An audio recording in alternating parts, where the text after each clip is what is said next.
Lalagyan na rin ho natin ng mais. Natin rin Echay Bagyo. Yan mga kabayan, at samahan nyo naman ho kami ngayon na magluto na rin pata. Yan, nilagang pata naman ho rin ating lulutuin. Dini ho sa day 2 ng pagre-repair namin ng aming kubo. Dini ho sa bukay. Hindi na mga kabayan, hindi na makapukpok si Boss Kenneth at si Boss Danoy. At talagang nanginginig na daw ay hindi naman takot. Day 2 na ng pagre-repair natin ng kubo. Yan, papunta na ulit ako dito sa bahay ng aking magulang. Yan. Sila po ay dito nakatira sa east. Ako naman po ay sa west Mayba. Yun yung ating kubo na i-repair. May dala tayong mga gulay. Baka may tira pang pata ng nakaraang birthday celebration ni tatay natin ako lalabugay. Iyo naman! Nagbibiyak na tatay ang mga ng kakayan. Tatay, may pata pa yan? Ayun, ay! Bumili ako ng gado ay! Bumili ako ng... Bumili ako tatay ng mais, pechay bagyo at saka patatas. Atin nang lalabugin yung iyong tirang pata. Para si Danny, masarap naman ang trabaho. Sis, maglalabog tayo ng pata.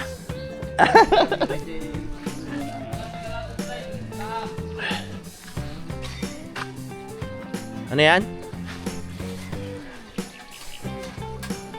Yan mga kabayan, ay di maaga pa lang po ay nagmaayos na si Boss Kenneth ring mga kawayan na gagawing upuan. At ang target namin ho ngayong gawin ay yung pinaka dalawang upuan, papag at yung pinaka lutuan o tungkop. Mga kabayan, ay di medyo maaliwalas na uli yung kubo, hindi na nakakatakot na pumasok sa loob. At hindi na nakaka-nervyos na baka maipit ng bubong. Yan. Kahapon, quick update. Naglagay tayo ng 4 na poste. Yan. Mga puno ng kawayan. Kumuha tayo ng poste. Tibay nga kahit kalugin. Tapos yung mga luma pa rin yung kahoy yung gagamitin natin. Yung mga coco lumber at saka good lumber na nasa dating upuan. Pinag-aalis namin. At ngayon naman ayan, lalapat na. Kenneth, nasukat mo ka gano'ng kahaba? Ha? Sinukat mo muna. Sa mga kabayan, ay di papalambot muna tayo ng pata at nasa rep. Babayaran natin lulutuin tayo muna ay i-prepare ng mga sandalan.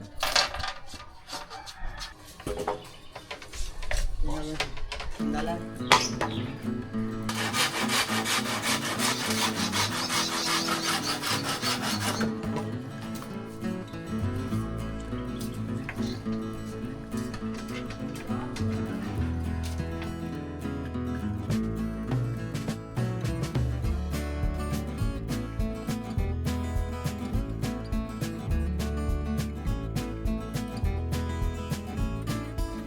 Magluluto naman muna ho ng pananghalian. Yan mga kabayan, ay meron po 2 pata na natira din nung mag-birthday si tatay. Ayan na ho yung aming ay pagagayad ko kay Boss Danoy. At atin mo nang ilalaga.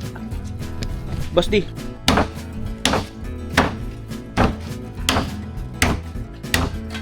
Boss, hindi morkon na. Nilagang gagawin natin, boss. Ha? Nilaga, boss, hindi morkon. Nilaga nga, boss.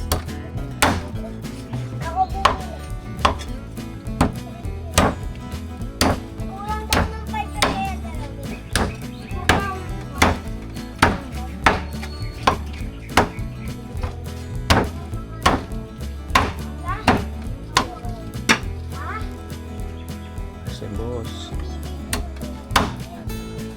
Yan mga kapatid, may talagang Arga mga batang arga nangangain ng nilagang pata. Hindi, yan nangangain.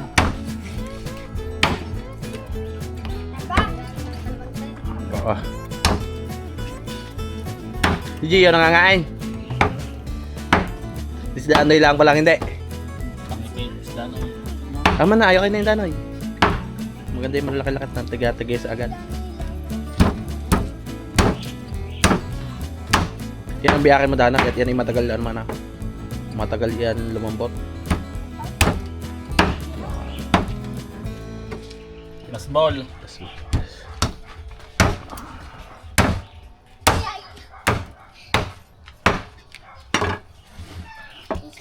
Boss Kenneth, ang gagawin natin tayo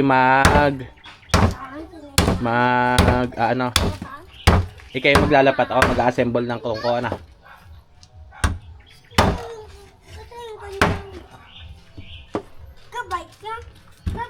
Ano, kumain ka na? Antay pa na re. Luluto ko ng ano, laga. Ayos, hindi. Hindi na maliit ang tulyasin, daday. Hindi ka hugasan mga yung maliit ang tulyasin yan.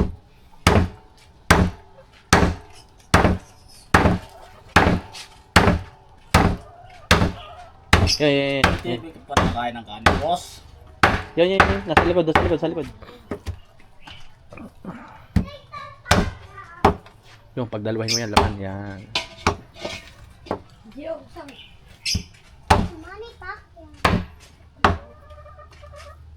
Okay na yan. Para yun lang kita. Wah. Nasaan yun dahil? Kailan magpatare. Murko, naabutin.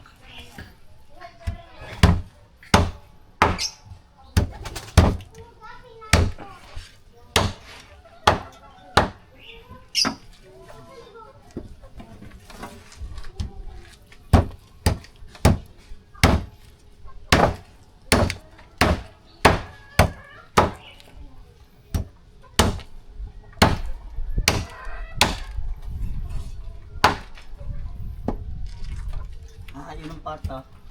Ayaw. Masatag. Hindi ka nga nangangain pata? Hindi eh. Hilaw pa. Natulog pa nga. Ayaw mo pa gaya.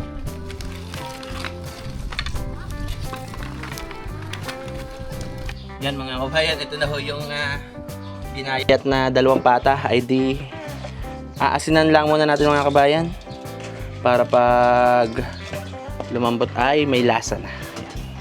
Asan muna. Mga kabayan, ay di si Boss D ay nakapaglagay na ng apoy. Yan. Salang na natin ating tulyase.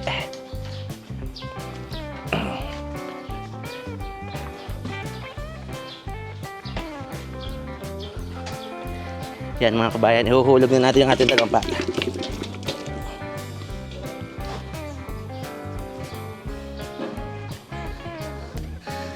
Yan, sasabawan na natin ng marami. Sasabawan na natin ng marami. Pero naman yung palambutin, siguro bago maging kalahati ang sabaw niyan ay lagablab na nga po yung mga kabayan. Yan mga kabayan, asin muna nilagay natin. Mamaya natin titimplahan ng betchin, paminta, pag malambot na ho yung karne. Takloban muna natin. Yan. Adjust lang natin ang gatong para madaling kumulo. Kuha tayo ng mga tigas na kahoy. Ayan. Yan mga kabayan, siguro nasa 1 oras saka natin bibisitahin kung malambot yung pinakarne.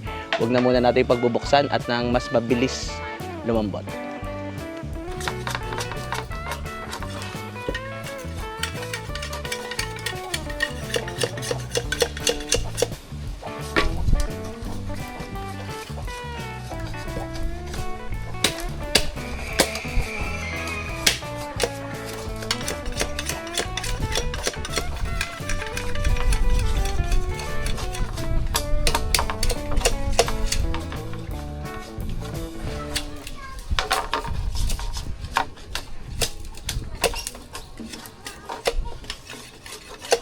Yan mga kabayan ay di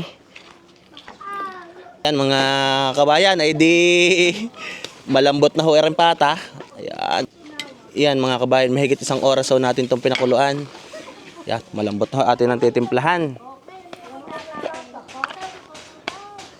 Lalagay lang ho tayo ng madami-daming paminta para masarap.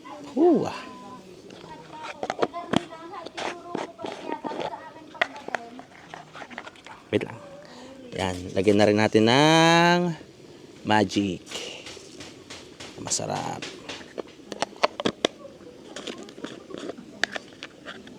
Konting betchin. Lagyan na rin natin ng betchin mga kabayan. Kanina po ay naglagay tayo ng asin. Ngayon naman po ay titimusan natin kung kailangan tayo magdagdag.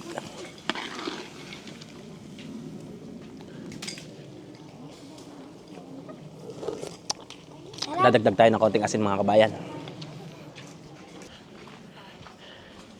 Yan mga kabayan, maglalagay ho tayo ng konting asin. Na natin patatas para lumambot na. Mga kabayan, lalagyan na rin ho natin ng mais. Sasamahan na rin natin sibuyas at bawang.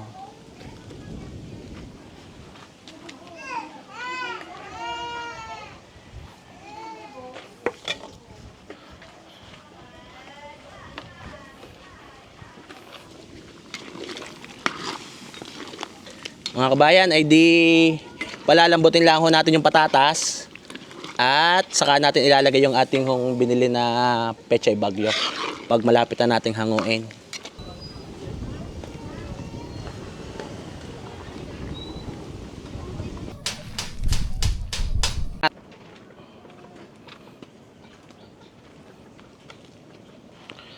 Danay. Yan mga kabayan, ay talaga naman napasipag ng ayos na Boss D. Go! Boss D. Wari kayo iti ayos na. Ayos na rin ang tingnan natin kung malambot na. At boss, malambot na ang patatas. Pwede natin itong lagyan ng Ayun naman. Lalagay natin boss ang ang pechay bagyo.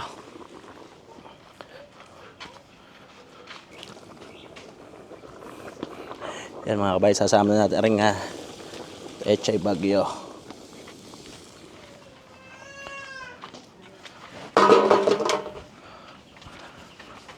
Boss D, makakapagtanghalian na ata na. Yan mga kabayan. Wari ko ayos na itong ating na ito. Lulubog lang natin ito pechay bagyo. At si Boss Kenneth ay hindi na makapukpok. Hindi na mga kabayan, hindi na makapukpok si Boss Kenneth at si Boss Danoy. At talagang nanginginig na daw ay hindi naman takot.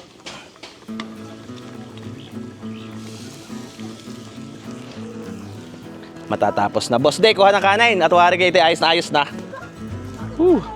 Ay, hindi na natin palambutin masyado. Hindi natin o-overcook ang pechay bagyo. Masarap po nito ay malutong-lutong. Boss D! Boss D! Ay talagang ayos na. Boss D, wari talagang ayos na ayos ito Boss D. Mga kabayan, kain po. Isa mo dyan, yan. Ay, mga kabayan, kami muna kakain na. Kain ho kayo. At ang maidiretso naman ho ang aming paggagawa. Ay di, kami mag-uutay na rin. Yan ang aming kubo. Siguro matatapos na namin mamaya yung upuan at yung tungko. Yan, hati-hati na kami din sa niloloto. Boss D, kain ng ayos at makapagpatpat pa ay talagang hiyaan ng amos ay.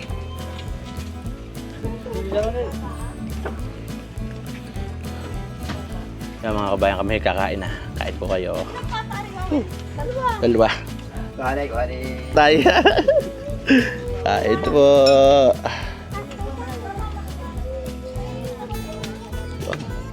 Kuya lambot. Yan mga kabayan. Nasa 2 oras ata bago namin sinamahan ng gulay. Kailangan ay talagang malambot para pata at yung mga balat ho ay hindi basta nasasayang. Kain pa.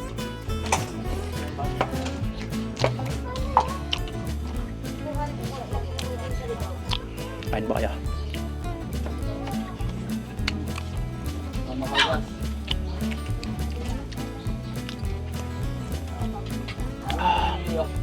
Sarap.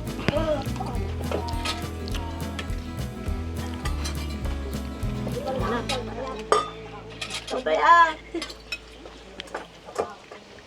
Makaan na hotel doon ah. Dati. Yan mga kabayan, di pagkakain ay didiretso na namin ang George. kubo. Yan. Lumasok God bless nga po yung sa lahat. yan. Ang dami. Sa isang araw-araw ko tayo pwede na ulit mag-cooking. Ano? Pindot tayo. May pinindot daw yan. Mabaya naman doon na hindi na pinindot. Yan yung mga kabayan ay hindi na natin masyadong na-videohan yung ating ginagawa at tayo dire-diretso ng trabaho. Yan, naggawa ho kami din ng isang tungko.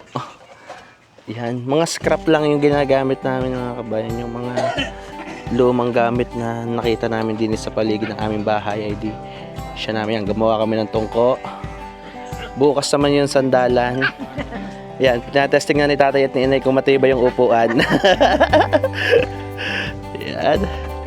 Isang papag na lang mga kabayan. At bukas ay finishing. Yaw. Ang kulang na lang ay... Inay, ngayon pala mahal na araw tayo makakapagluto-luto. Ano na? Yun. Ikaw tayo pinindot. Yan mga kabayan. Boboy na manuhan daw ni inay ng pinindot sa pag nayari. Ube. Inay, hindi na uli nakakatakot ngayon magpahinga dito. Hindi na tutuba na. Dapat dito matungkol. Yan mga kabayan. Ako po kasi yung bahay ko ay nasa Pag-Ulingin West. Ar naman po ay Pag-Ulingin East. Arin lugar ni Inay. Yan, konti na lang. At maya-maya kami lilitira na. Bukas uli susundo. Pangkalagyan lupa ha. Tungko. Huwag mo na dari makapakbukain at baka makabigay.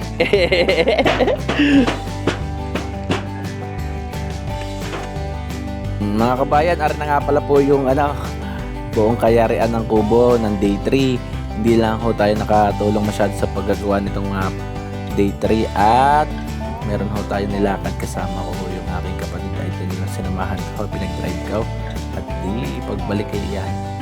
Yari na. Ay pwede na ikasabi na inay paglutuan sa mahal na araw at araw-araw naman ho nila magiging tambayang pahingahan lalo na ho ngayong mainit ang panahon. God bless mga kabayan. Yan, kita-kita tayo ulit sa mga susunod na video.